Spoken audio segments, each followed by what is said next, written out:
Saudara Direktur Pembangunan Indonesia Timur, Kementerian Perencanaan Nasional Pembangunan Badan Perencanaan Pembangunan Nasional Ika Retna Wulandari menjadikan Kabupaten Sidrap sebagai daerah percontohan pertanian modern Indonesia Timur. Direktur Pembangunan Indonesia Timur Kementerian PPN Bappenas Ika Retna Wulandari didampingi Bupati Kabupaten Sidrap Saharudin Alrip meninjau langsung pabrik beras 35 Sidrap di Kabupaten Sidrap. Direktur Pembangunan Indonesia Timur Kementerian PPN Bappenas Ika Retna Wulandari mengatakan sangat mengapresiasi sistem pertanian modern yang diterapkan di Kabupaten Sidrap.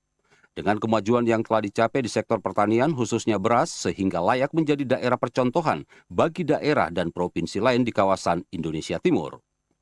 Kemajuan pertanian di Kabupaten Sidrap akan terus dipantau perkembangannya guna memastikan kesinambungan berbagai program yang telah dijalani, sekaligus bagi daerah kabupaten dan kota yang ada di kawasan Indonesia Timur dapat belajar sistem modernisasi pertanian di Kabupaten Sidrap bertekad menjadi lumbung beras Indonesia.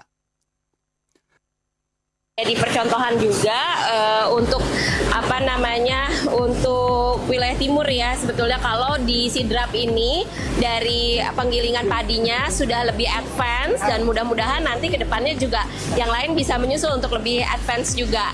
Jadi lebih modernisasi pertaniannya juga di sini bisa jadi contoh.